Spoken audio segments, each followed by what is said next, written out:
The license somebody work paper. She said you get paid by just 5 months.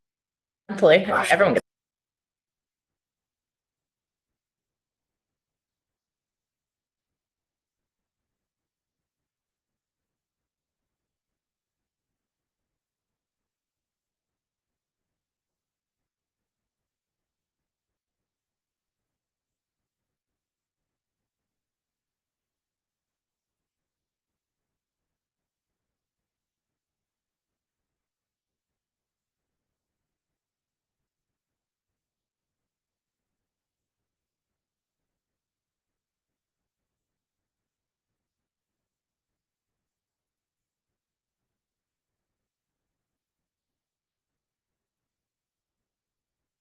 Good morning. Can you hear me?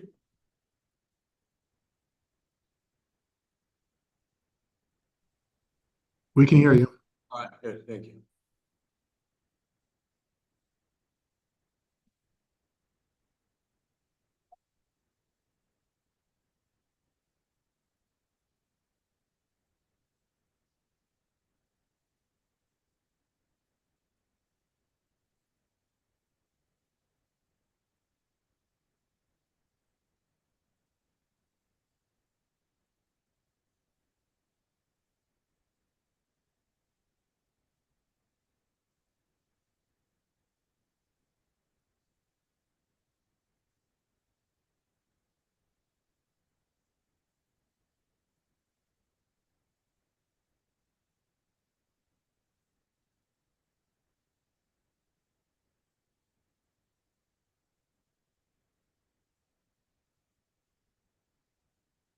Can we start housekeeping, please? Thank you for participating in today's meeting. If attending in person, please do not connect to Zoom or teleconference while in the room, and please silence all devices. If translation is provided, click on the globe at the bottom of your screen to select either English or Spanish. Public comment will be taken after each item. If you're in the auditorium and wish to comment, please use the iPads located in the lobby or complete a blue speaker card as available. If you need assistance, please find a South Coast AQMD employee. Speakers may be limited to a total of 3 minutes or less for all agenda items. Times may be shortened to ensure all speakers can be heard. A countdown timer will be displayed on the screen for each public comment. More time will be allotted for Spanish translation that is not simultaneous. For questions or issues on making a public comment, please call the public advisor at 909-396-2432. That's 909-396-2432. Please adhere to the speaker time limit and treat others with courtesy, civility, and respect. Failure to do so can result in your mic being muted or you being removed from the meeting. Be aware that this meeting is being recorded. By participating, you authorize recording of audio and visual content presented during the live event and consent to subsequent use of the recording in the public domain by South Coast AQMD. So I think we started hearing the housewarming comments midstream. We didn't hear it from the beginning. We did. Do we need to play the whole thing, Bay? Okay. We're good to go. They're posted, aren't they? The instructions and everything's posted online and everywhere else. Yeah, and they're just kind of guidance for how to conduct yourself. But the instructions to get into the meeting and to participate remotely are all on the agenda, Great. which is posted online and here as well. Thank you very much. Great. Well, good morning, everyone. I'd like to call to order the hybrid legislative committee meeting of the South Coast Air Quality Management District. It's right now 9:03 a.m. on Friday, January 16th, 2026. Maria, would you please take the roll and welcome? Good morning. Mayor Lock-Dawson? Here. Supervisor Hagman? Vice Mayor Olmos? Here. Supervisor Perez? Here. Councilmember Rahman? Councilmember Caccioti? Here. We have a quorum. Thank you, Maria. Our first item is an action discussion item, but no motion is requested. It says update on South Coast AQMD sponsored state legislation. Mr. Carlos Gonzalez, Assistant Deputy Executive Officer, LPAM. Carlos, good morning. Good morning, Chair and board members. We're pleased that the new legislative session has begun in Sacramento and look forward to working with the legislature in the year ahead. Today, I'll be providing a brief update on our two-year bills, sponsored bills. AB 1338, fence line monitoring at metal shredding facilities. This measure is a two-year bill. Staff are actively working with author and Assembly Ravanta on potential amendments for consideration in 2026 legislature session. In addition, our team is engaging legislative staff and beginning meetings with key policy committees to support refinement of the bill. AB 907, the fair compensation for air district implementation on CARB. The bill passed the Assembly, but was converted into a two-year bill due to budget constraints. The author remains strongly committed to advancing the bill. Staff are beginning conversations with key policy and fiscal committees to assess pathways forward, engage support for the movement this year. We appreciate the committee's continued guidance and support as we engage with the legislature, and we'll keep you appraised of any significant developments. I'm happy to answer any questions. Carlos, thank you. Committee members, any questions? Supervisor? Yeah, very quickly, or is that? Yes, Supervisor, go ahead. Carlos, can you remind us what those two, and you might have said it already, what those two bills do?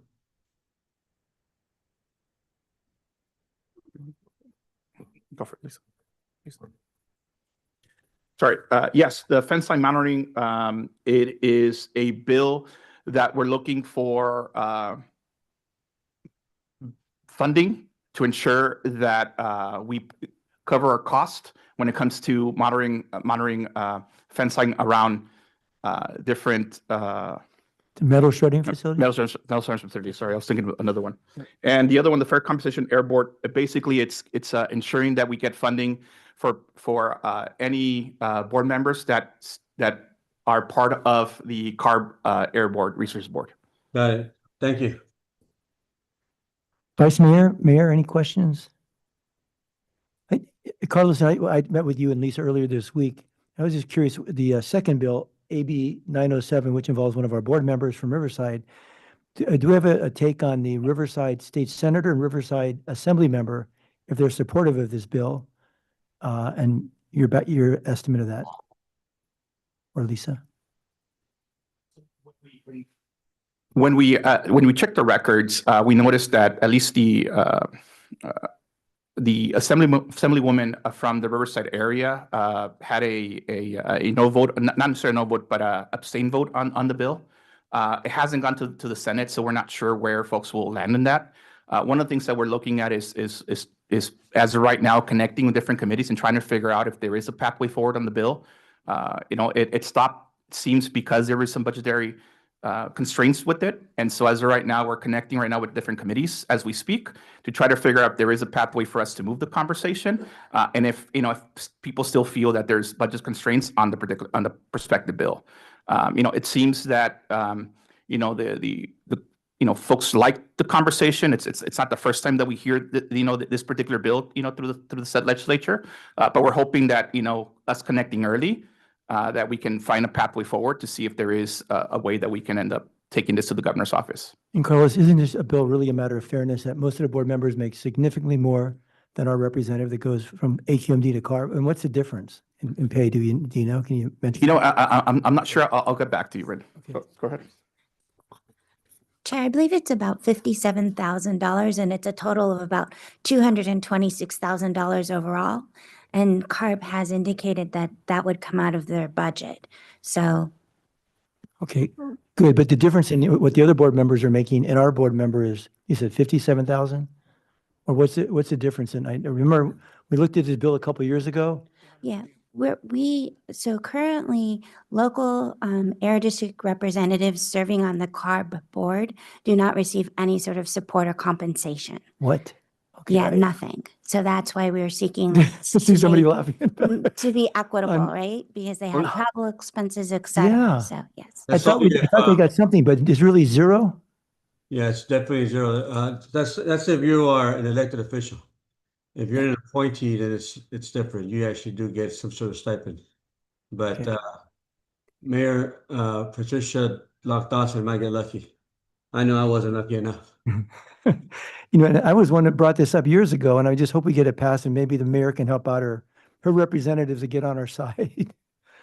I'm happy to. I don't know that it'll move, but none of us go into this business to get rich, that's for sure. So, but thank you. Thanks for looking out for me, Chair. Appreciate it. Thank you, Mayor. Okay, is there any public comment, Wayne? There is not.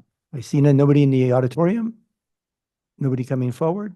Great, we'll move on to item number 2, discussion item, update on discussion on federal legislative issues and our consultants, and we would start with Jed Dearborn first. Is Jed here? I'm Samantha. I'm standing in for Jed this morning. Go on, Samantha. Welcome. Thank you. So I'm Samantha Swing. I'm Senior Vice President with Castian Associates.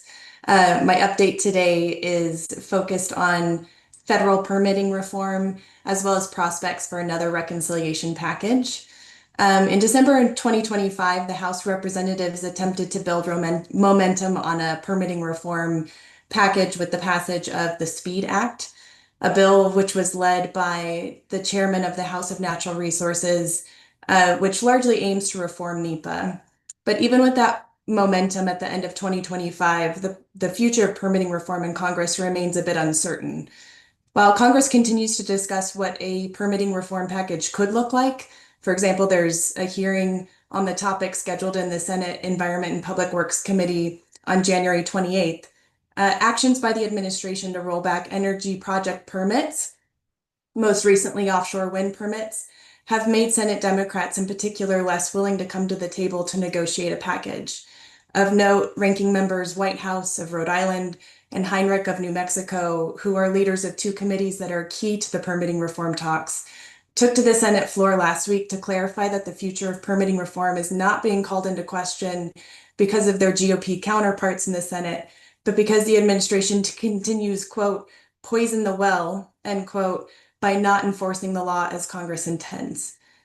Given the need for permitting reform, and as noted just before, we expect members of Congress to continue their discussions on the timing, on permitting reform, but the timing of a package and a full-throated legislative effort remain a bit uncertain. Additionally, this week we saw the Republican Study Committee, which is a conservative House Republican caucus, release a framework for a reconciliation package. The recommendations for this package range from housing to healthcare to energy reform. And while it is in the interest of Congress to continue thinking through priorities, the vote margins in the House in particular make another reconciliation effort extremely difficult. And at this time, we just don't see the appetite for Congress to take it on. That concludes our update, and thank you very much. Thank you, Samantha. Please hang around. Dal. I saw Dal in the background. Harper, go ahead. Good morning, Mr. Chair, members of the committee. Happy to answer any questions on our report, but also would like to provide a brief update on the Surface Transportation Authorization Bill. That's the bill that will shape funding and policy for highways, transit, freight, and ports, and related goods moving across the country. The current bill expires on September 30th, 2026, and there's a push to pass a reauthorization bill before this expiration. But as Samantha said, with an election year looming, it remains unclear if a bill will be signed into law before it expires or if a short-term extension will be required. In addition, permitting reform potentially could ride along with this bill, but unclear as of right now. Historically, Congress has navigated these bills in an election year by advancing the draft legislation well before the fall to allow negotiations between the chambers and avoid lapses in the authorization. But this year is no different. The House and Senate committees of jurisdiction both have signaled a potential release of the bill in a bipartisan fashion later this spring. In addition, the House and Transportation Infrastructure Committee hosted a member day this week to hear priorities from House members as they work to draft their bill. At that hearing, Chairman Graves expressed his desire to mark up the bill later this year. So it is the committee's goal to have something released at some point, but unclear if final passage will happen in this Congress or if it'll get punted to the next. Happy to answer any questions on this or any other topic. Thanks, Dal. And we'll finish up with Mark Kadish. Mark, good morning. So I am Ben Miller standing in for Mark. He sends his regrets. Unfortunately, he had to, he's on travel today. Thanks, Ben. Nice to see you all. Good morning, Chair, members of the committee. I know we often have bad news to share about Congress, so I'm happy to have drawn the straw that allows me to report some pretty good news. The House and Senate have now both approved by overwhelming bipartisan margins the Interior Environment Funding Bill for fiscal year 2026, which includes EPA. Overall, in the bill, the EPA took a budget hit of about 4%, but that's a better outcome than the President Trump's budget request had sought, and it's definitely better than we were hoping for earlier in this session. And on the clean air programs that we track and that the South Coast AQMD advocates for most actively, I have even better news. The Targeted Airshed Grants program was funded at $67.8 million, which is identical to last year. The diesel emission DERA grant program was level funded at $90 million. That's the same as last year, but the president's budget request had proposed to eliminate it. So it's good news that we're back at that same level. And then the Clean Air Act Section 103, 105 grants that the Air District uses was also proposed to be eliminated in the 26 budget request. Those are funded at $236.6 million, which is actually a modest increase over last year's final number. So that bill's now on the president's desk for signature sometime in the next week. We're hearing possibly Thursday of next week. And that leaves Congress with 6 other appropriations bills that need to be negotiated, finished, and signed by January 30th. 2 of those have passed the House. Senate Leader Thune wants to package all 6 up into one package so that the House and Senate have time to move them across the finish line next week and the following week. The real holdup at this point is what to do about the Homeland Security Department funding, which includes ICE. It's pretty unclear whether the parties are going to be able to find common ground on how to fund the department, what safeguards might be included, if any. And so that may drop out. It may be that we see 5 bills enacted and that turns into a continuing resolution just for that one department. But that'll all get worked out over the next by January 30th, one way or another. And again, as with my colleagues, happy to answer any questions. Thank you. Thank you, Ben. Great job, consultants. Committee members, any questions? Can't quite see people's hands, so anybody raising their hand on committee? Yes, I had a Go ahead. question. Yes, go ahead, please. Good morning. Can you hear me? This is Nithya from. Nithya, yes, Councilwoman, we can hear you. Yes, please. Okay, great. Thank you so much. I just, can you talk a little bit more about, because I've been seeing a lot of discussion about a potential fight over funding for Homeland Security. Like, how could that, I know you mentioned it briefly, but I just love to understand a little bit more about the federal process and how that might impact discussion on what is supposed to happen by the end of the month. So there is another funding, if they don't come to another agreement, then there's a potential for another shutdown, right? Or am I misunderstanding that? I'm sorry. I just want a clarification on that. Right. So no, that's the right question to ask. So overall, each federal department is funded in a different appropriations bill. What happened back in the fall is that none of them had been enacted into law, and so that's why you saw such a significant federal government shutdown. As of now, some agencies now have their full year funding signed into law. So even if we hit January 30th, through an appropriations bill that goes through that's specific to that department. I'm sorry, I was speaking over. I missed the beginning of your question. I just said these departments are funded through an appropriations bill that's specific to their department. Correct. Yes, exactly. Okay. So the EPA numbers I was talking about, that bill is the Interior Environment Bill, and so that includes the Interior Department, the EPA, and some other agencies. And so once that one bill is signed into law, even if we get to January 30th and there isn't a deal on Homeland Security, the Interior Department and the EPA will have their full year's funding, so they wouldn't shut down on January 30th. Does that answer your question? Yes, it does. And what a part of the appropriations process is the Homeland Security funding connected to? Is it SOLSTN? Is it on its own, or is it connected to other pieces of the government that need to be funded? It is essentially on its own. There may be some other agencies included, but they're not. So the remaining bills, it's the defense bill, which is sort of self-explanatory, the financial services bill, which includes a number of different financial services and sort of general government agencies, the labor HHS bill, so that's the Departments of Labor and Health and Human Services, the state and foreign operations bill, so that's the State Department and other related agencies, and then the transportation HUD bill. So that's again sort of right there in the name. And then Homeland Security is its own hanging out there. So those 5 may all get covered with Homeland Security. May or may not do that one, but each of them stand alone in theory. Thank you. I appreciate that on what's left to. Yeah, absolutely. Thank you. Thank And you, thank you, Chair, for Councilmember. allowing me that opportunity. to ask. Thank you. Can you turn up your volume just a little there, or is it us? It's difficult to hear. Hard to hear me? Now it's much better. Oh, yeah, sorry. I just need to yell. That's what it is. Sorry about that. Yes, I just said, thanks for the opportunity for that clarification because my knowledge of the federal funding process is very limited. So I appreciate that insight. Thank you. Vice Mayor, Supervisor, Mayor, any questions for our consultants? No, I see. Okay, great. Is there any public comment on this item? Anybody in the auditorium? None remote? Great. We'll move on to item number 3, the update and discussion on state legislative issues. Again, no motion required. We'll start off with Mr. David Quintana. Welcome and good morning, David. David, you're muted. Thank you. I appreciate that. Sorry about that.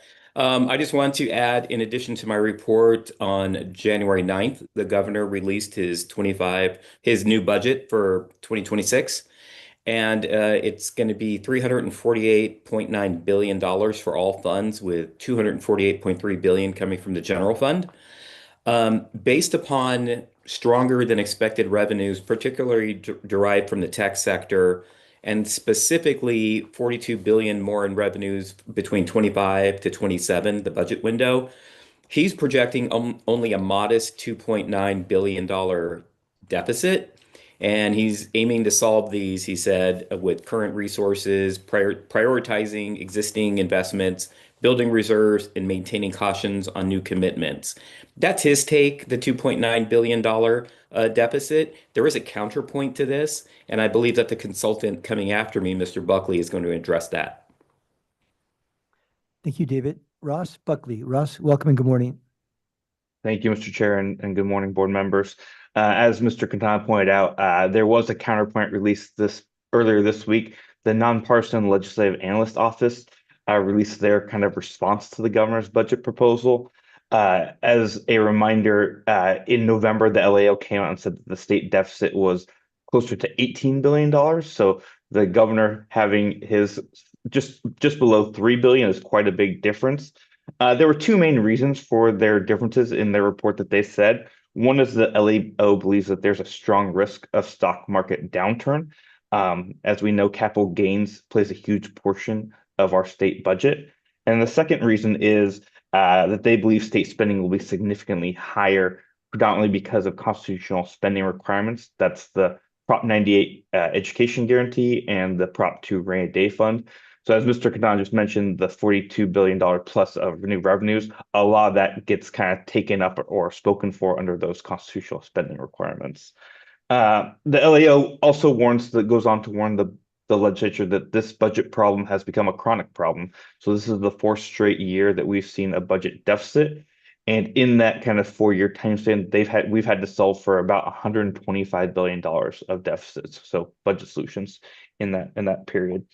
The one thing they do agree on is that the LAO and Department of Finance both project deficits for the upcoming years. Now, there's a range on what they believe those deficits will be in the area of $20 to $35 billion in the upcoming years. So it doesn't get better, unfortunately. And finally, the LAO had 3 recommendations for the legislature. The legislature should adopt their more conservative revenue estimates. They believe that should tackle the underlying kind of budget problems we're facing, and then shrinking the multi-year deficits I just discussed. The legislature, we'll get to see kind of how the legislature responds. They're going to start have hearings next week to kind of go through the governor's budget. So we'll see. That completes my verbal report. Thank you, Russ. Final consultant, Paul Gonzalez. Welcome, Paul. Good morning, Mr. Chair and committee members. Happy New Year to everyone. So just wanted to give a quick update on the new leadership and some of the upcoming deadlines that are going to be coming up quickly for us. So back in November, the state Senate elected Senator Monique Limon as the next Senate President pro tem. And on January 5th, she was officially sworn in, being the first Latina the first mother and the first woman of color to hold this position. So on December 23rd, Senator Limon, Pro Tem Limon, announced her new leadership team and committee membership assignments. The committee assignments will take effect on February 1st, except for the budget committees, budget subcommittees, and natural resources and water committees, which those took effect immediately. Those took effect immediately because Senator Limon was chair of the Natural Resources and Water Committee. So she needed somebody to replace her immediately. And then the budget subcommittees, they're not going to be holding any type of information from previous years. So she wanted to get a fresh team on this year's budget. So I did want to highlight a few of the leadership team appointments and committee chairs that are of interest to the district. Under the Pro Tem's leadership, her majority leader will be Senator Angelique Ashby from the Sacramento area, with the assistant majority leaders being Senator Wahab from the Silicon Valley and Senator Richardson from San Pedro. And the Democratic caucus chair is now Senator Menjivar from the San Fernando Valley. As far as important committee appointments, the Senate Appropriations Committee, Senator Caballero was replaced by Senator Cervantes as the new chair. Senate Budget, the current chair was Senator Weiner. He was replaced by Senator John Laird as the chair, former Secretary Agency. Senate Budget Subcommittee number 2 on Resources Environmental Protection, Senator Allen was replaced by Senator Reyes as the chair. And Senate Energy and Utilities and Communications, Senator Becker was replaced by Senator Allen as chair. A little bit of musical chairs there. Senate EQ, which we spent a lot of time in, Senator Blakespear will remain the chair of that committee. And then Senate Natural Resources, Senator Limon was replaced by Senator Becker as the chair.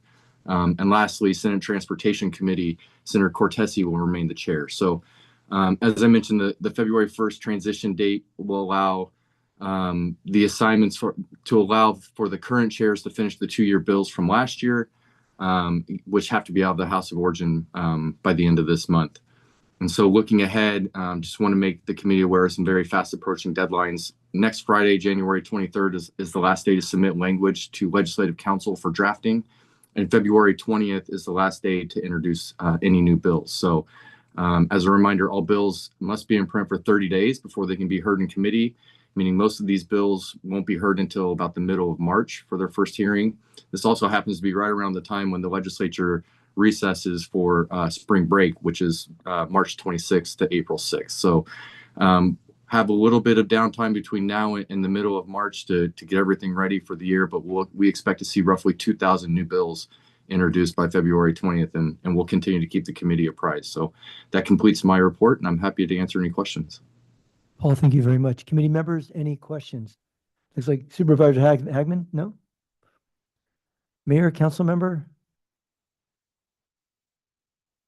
Vice Mayor, Supervisor? The Vice Mayor Oh, has see, Vice questions. Mayor, almost, please go ahead. Yeah, hey, good morning, everybody. Quick question for maybe Paul and the other lobbyists from the state level.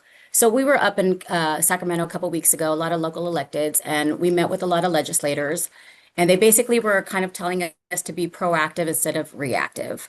They also mentioned that a lot of bills within the past 2 years that had not passed would be coming up possibly for, conversation, amendments and stuff. Is there anything that any bills that you hear that could be coming forward that would affect the district? That way we could be proactive and not reactive? Thank you, Vice Mayor. Good to see you as always. I think it's a little premature at this point. I think a lot of things are rumors. We do expect to see a lot of the language and things being developed, especially with next week being the Legislative Council deadline to get in for drafting. So we haven't seen really a lot of language yet for bills. There have been a few introduced, and those of interest we flagged with staff. I don't think there's anything high level yet. But as I mentioned in my report, we do expect to see a number of bills being introduced this year that we know will be impacting the district. So we'll be definitely keeping our ears to the ground and keeping you apprised. If I can just touch briefly on, I think what you were referring to as bills that were sitting around from last year. I think they also might have been referring to the 2-year bills, and those bills have until the end of this month. In fact, I think all of the lobbyists are probably involved. I have a bunch of bills that I thought were dead that they're coming back, and I'm having to go to committees, and they have until the end of the month to get out of the House of Origin. That means they have to get out of the committee, get out of appropriations, and get off the floor. So there are a number of bills that I think people thought were dead, but the authors are moving them as a 2-year bill. But I know none of them that have an effect on us. Any members, any more questions? I don't see any hands raised. Is there any public comment on this item? No. See nobody in the auditorium, nobody online. Move to item number 4, other business. Committee members, staff. I don't see any hands. We'll move to public comment period. Chance for the public to comment on items under our authority and jurisdiction. If you want to comment, you've got 3 minutes. Please raise your hands if you're online or in the auditorium. Give you a moment.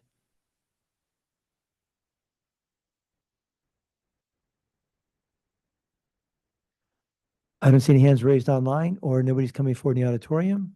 So public comment period is closed. We'll move to item number 6. Our next meeting date is Friday, February 13th, 2026 at 9 a.m. This meeting is adjourned. Thank you, everyone.